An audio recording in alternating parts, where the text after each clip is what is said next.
I respectfully move that in view of its constitutional infirmities and questions on the jurisdiction and authority of the 20th Congress, the verified impeachment complaint against Vice President Sara Zimmerman Duterte be dismissed. Thank you, Mr. President. Mr. President, esteemed colleagues, ladies and gentlemen, imagine a house, Mr. President, an unfinished one that is still being built. Where do we begin? Of course, with solid foundations, a level ground, as well as an honest blueprint. Hindi pwede ang mga shortcut. Hindi pwedeng madaliin kung babaliwalain ng mga architects at mga engineers ang mga basic requirements. Hindi magiging matibay ang itatayong bahay.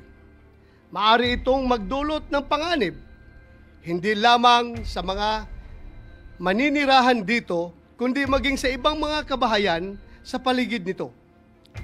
If any of us happen to discover that the house we were living in was structurally unsound, we would likely scramble to have it retrofitted.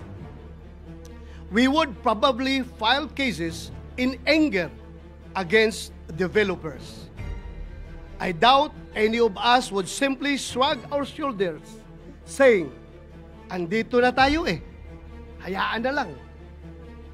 Now, imagine a house of representatives that built and filed the impeachment complaints against Vice President Sara Zimmerman Duterte.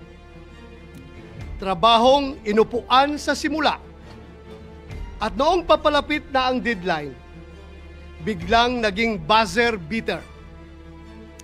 Mabilisang pinasa sa atin at ngayon tayo naman ang pinipilit at minamadali. Pinapagalitan pa nga, that is your sworn duty. Tama na ang pamumulutika. This is undue delay. Sandali.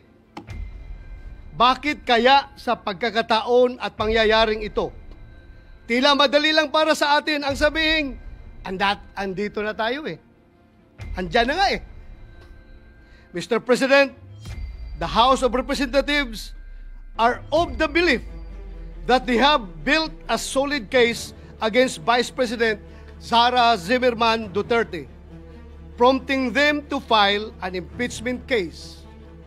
But how sound are the foundations of this impeachment case filed against the Vice President? Kagaya po ng konstruksyon ng isang bahay, ang proseso ng impeachment ay kinakailangan na nakatungtong sa isang solidong pundasyon. Ibig sabihin, ang mga arkitekto na pasimuno nito ay may tungkulin na tiyakin na may tatayuan ang kanilang mga akusasyon. Ngunit, ang impeachment ay isang proseso na hindi nakasalalay lamang sa mga arkitekto o mga instigador nito. Sa totoo lang, pinakamadali ang naging gampanin ng HOR sa proseso ng impeachment. Yun ay ang pagbubuo ng mga akusasyon, Mr. President, kahit sino po ay maaring magparatang kung kanino man. Sa bahagi naman po natin, ang pinakamahirap, ang paghusga, ang paggawad ng isang hatol na makatarungan at katanggap-tanggap. Anuman ang nakatuntong sa mahinang pundasyon ay laging may panganib na gumuho. Kung ang isang impeachment case ay minadali at nakasandig sa paghihiganti at pamumulitika, ay maihalin tulad sa isang strukturang itinayo sa gilid ng bangin. Bagamat tungkulin o obligasyon natin sa Senado na mag-convene bilang impeachment court, responsibilidad din natin na maging mapanuri at critical sa impeachment complaint na ipinasa rito sa ating bulwagan. As I usher in my 6th year in the Senate, my 39th year in public service, Mr. President, I can say I have gotten better at spotting irony. What we refuse to let happen to our houses, we seem to have allowed our House of Representatives to do in broad daylight, right under our noses, and at the expense of our institution's esteemed reputation. With this, Mr. President, my dear colleagues, allow me to express my serious concerns surrounding the constitutionally unsound foundation of the articles of impeachment that the Senate is set to tackle. Article 11, Section 3, Paragraph 2 of the 1987 Philippine Constitution provides that a verified complaint for impeachment may be filed by any member of the House of Representatives or by any citizen upon a resolution of endorsement by any member thereof, which shall be included in the order of business within 10 session days and referred to the proper committee within 3 session days thereafter, keeping in mind the aforementioned constitutional provision. Recall that on December 2, 2024, the first impeachment complaint against Vice President Duterte was filed before the Secretary General of the House of Representatives. The second and third impeachment complaints were filed on December 4, 2024 and December 19, 2024, respectively.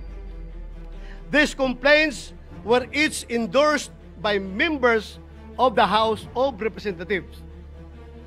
While the Constitution requires that a complaint for impeachment must be included in the order of business within 10 session days, the House of Representatives Rules of Procedure in impeachment proceedings require the Secretary General to immediately refer the complaints to the Speaker. Despite this, no action was ever taken by the House on the 3 impeachment complaints filed. Hindi po ito simpleng pagkalimot, Mr. President. Ito po ay tahasang pagsantabi ng kanilang internal rules at constitutional provision. Sinadya po nila na baliwalain ang konstitusyon.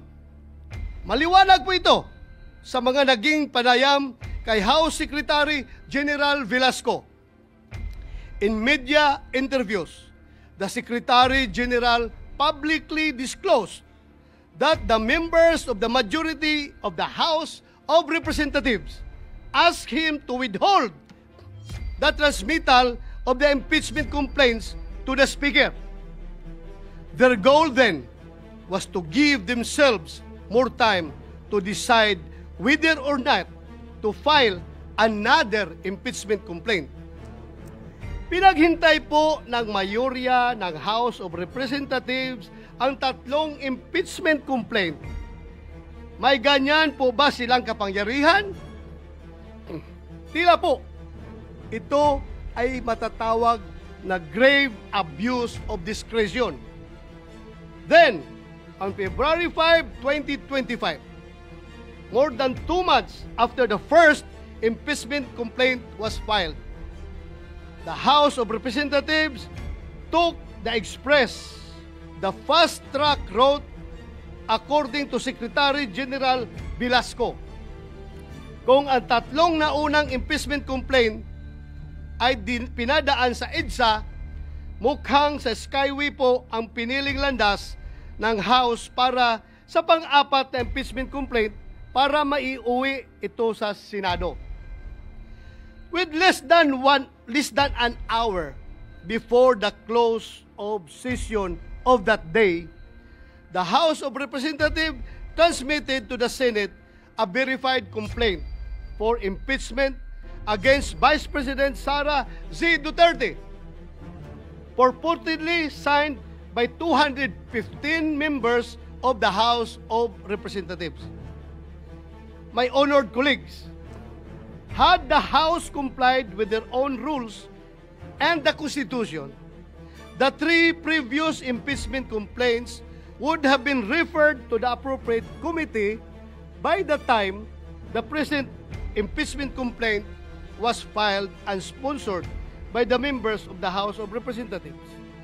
In other words, Your Honors, the intentional inaction of the House of Representatives allowed its members to purportedly circumvent the 1-year ban enshrined in Article 11, Section 3, Paragraph 5 of the Constitution. Given the glaring circumvention of the Constitution, should we allow impeachment complaints which are constitutionally infirm to be heard and tried by this body? Kung defective po ang foundation ng impeachment complaint, marirepair o marirehabilitate ba ito ng pag-convene ng impeachment court? Hindi po ba mawawala ng saysay ang pag-convene ng Senate as an impeachment court kung malinaw na labag sa konstitusyon ang nais nating itayo? Kaya ang impeachment ay isang sensitibong proseso. Sa pagsampa pa lamang nito, binabato na agad ang akusado ng putik na kahit maakwit ay tila habang buhay nang nakamansa sa kanyang pagkatao. Pagkatapos ng impeachment, anuman ang magiging hatol, the damage done to the reputation of the accused will forever be irreparable. He or she will never be the same again. Some of the members of this august body may not agree with me and may take a different view as to whether the 1-year ban has been violated by the House of Representatives. To settle this issue, the separate opinion of Chief Justice Renato Espuno in Francisco versus House of Representatives provides this body a direction on the course of action that we may take when confronted with the same issue I laid down. Former Chief Justice Puno said that before the Senate is convened as an impeachment court, the Senate, which has primary jurisdiction over the case, can already decide the question on whether the 1-year ban has been violated or not. That is why, insisting ako na ma-deliver ito before we convene as an impeachment court.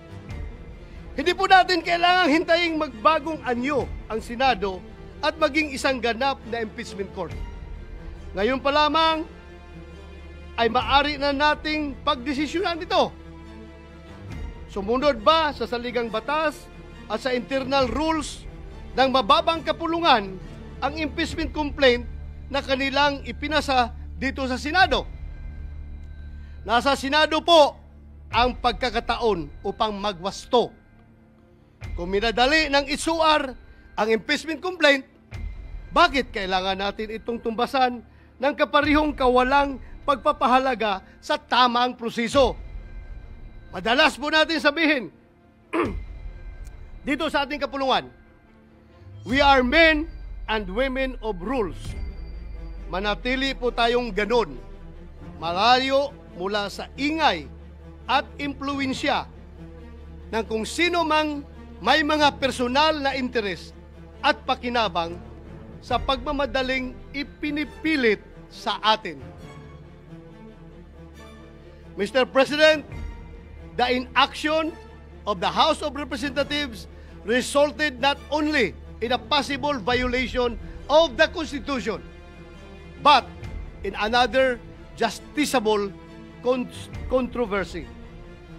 It is worthy to note that its new Congress, empowered by a fresh electoral mandate in both the House of Representatives and the Senate, is not bound by the legislative actions of its predecessors. Hindi po natin maaring pilitin ang mga papalit sa atin sa future Congresses na ipagpatuloy ang anumang ating nasimulan. Sabi nga po ni President Chis Escudero kahapon, the Congress cannot pass an irrepealable law. Lahat ay pwedeng baguhin at galawin ng mga sumusunod na mahahalal sa Kongreso. Maari pong hindi sila gumalaw at hayaan lamang na nakatiwangwang ang anumang proceeding na sinisimulan ng mga nauna.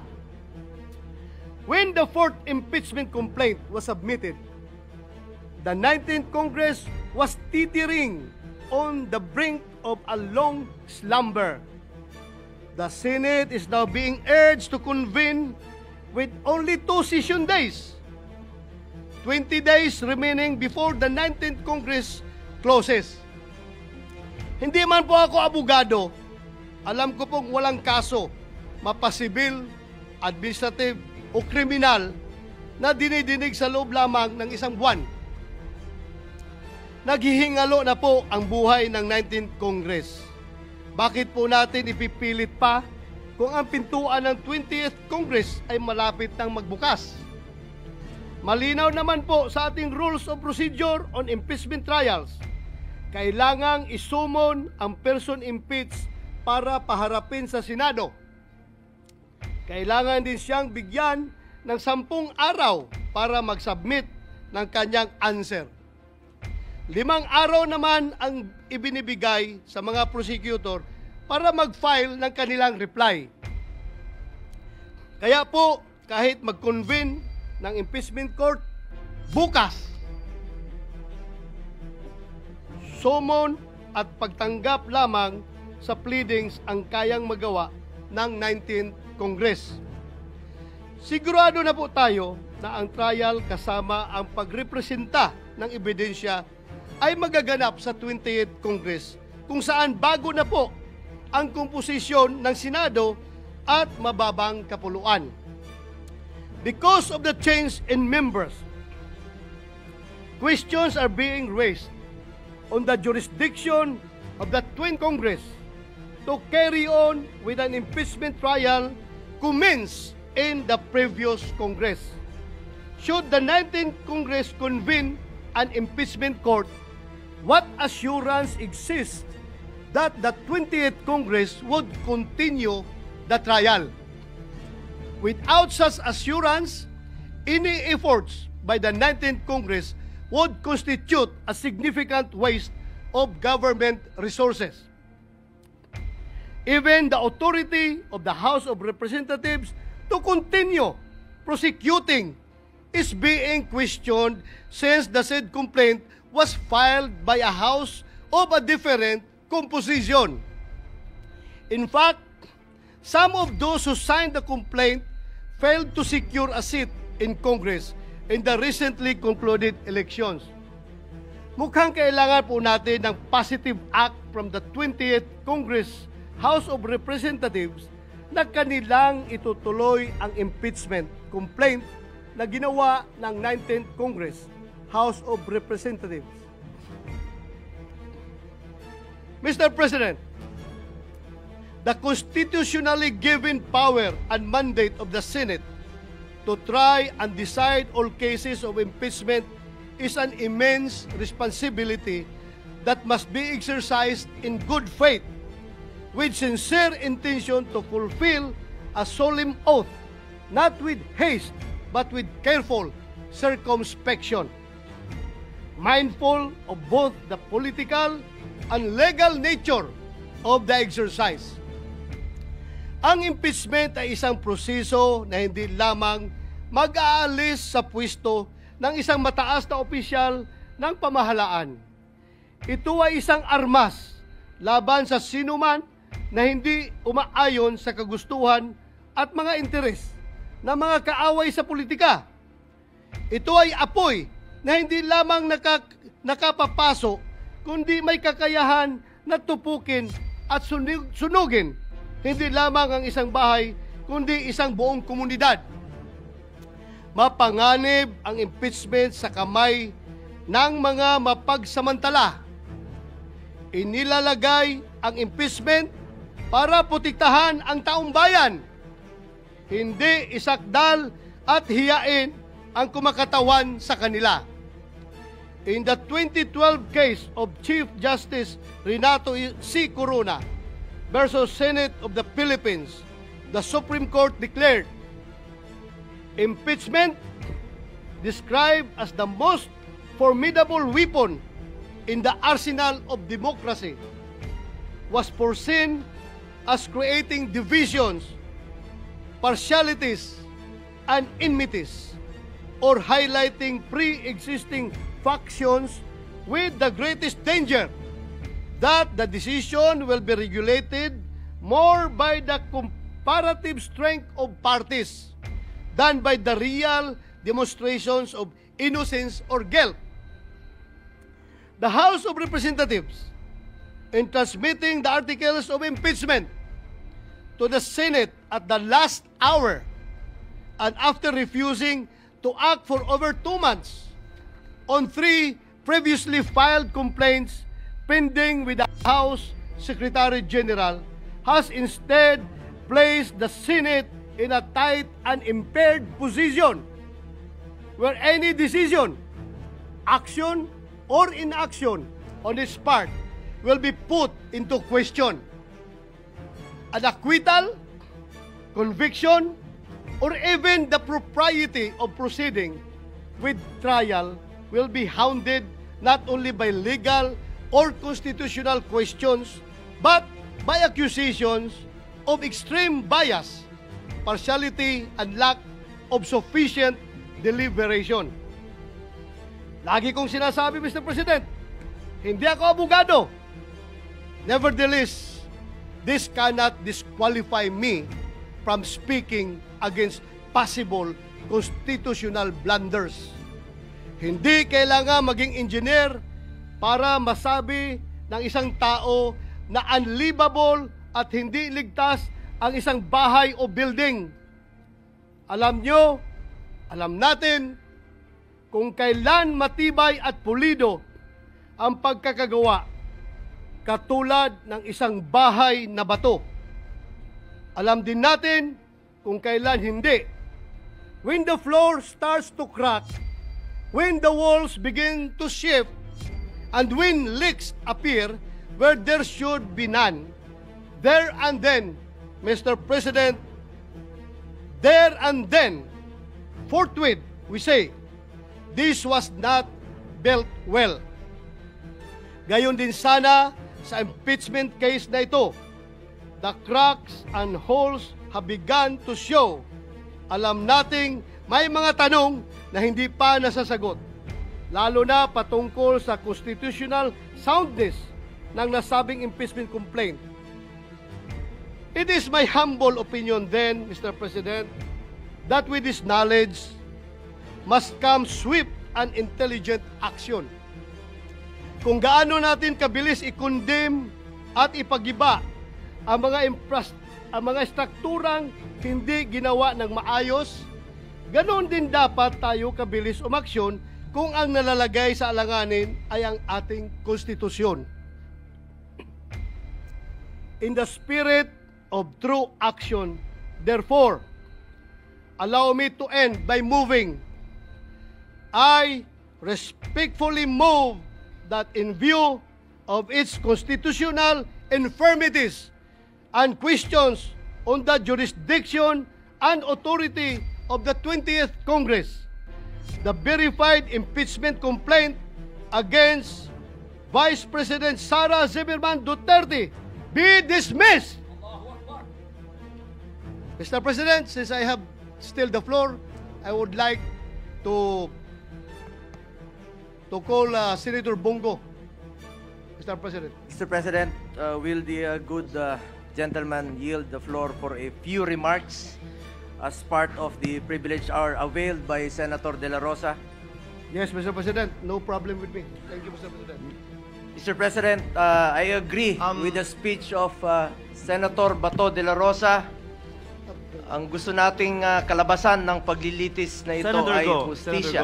Senator Go, before you proceed, Chair has not yet recognized. The session is suspended. Chair would like to first state the parliamentary situation.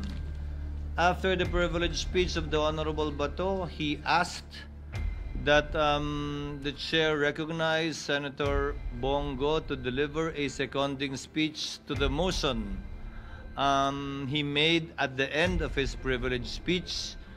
The chair has not yet acted on that motion and has not yet recognized Senator Go. And before the chair declared a short suspension, 2 members raised their hand to be acknowledged and be heard, and the chair intends to listen to them first before acting on the pending motion. Senator Ontiveros first, and then Senator Villanueva. You may proceed, ma'am. Maraming salamat po, Mr. President. Immediately after the speech of the good gentleman from Davao, I move that any interpellation or any action, any seconding speech on the privileged speech be suspended momentarily after his speech to allow us to take our oath, which was the subject of the approved motion yesterday, and again, which was the subject of the approved motion yesterday, which is an offshoot of a question of privilege, which takes precedence over all motions. So I restate my motion, Mr. President, to momentarily suspend any action, whether interpellation or seconding speech, on the privileged speech of the good gentleman from Davao, para sa wakas bigyang daan yung inaprubahan nating motion kahapon na manumpa na po kaming I still have the floor. I have the floor, Mr. President. I have the floor, Mr. President, to make way for taking of the oath before the presiding officer.